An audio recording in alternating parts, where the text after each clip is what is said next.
নদীর পানি যে বেশ স্বচ্ছ সেটি তো আপনারা দেখতেই পাচ্ছেন, এবং আমাদের দেশে নদীর পাড়ে যেমন নলখাগড়া জন্মায়, কাশফুল জন্মায়, তেমন নলখাগড়া রয়েছে, কাশফুল রয়েছে।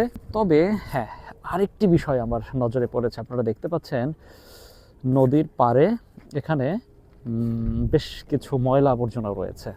আমি এখানে দেখতে পাচ্ছি পচা তরমুজ ভাসছে, কাপড় চোপড়, বিভিন্ন ধরনের পানির পাত্র, অনেক অনেক ধরনের আবর্জনা।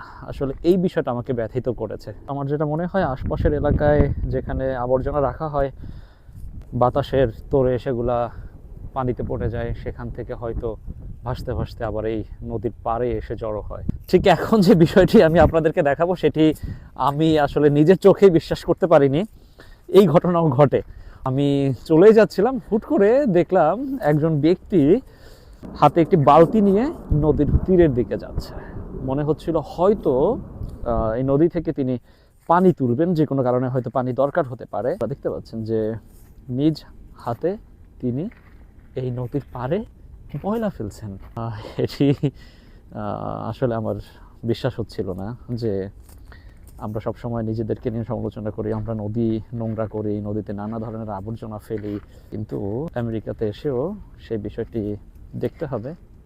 এটি আসলে আমার বেশ খারাপই লাগছে।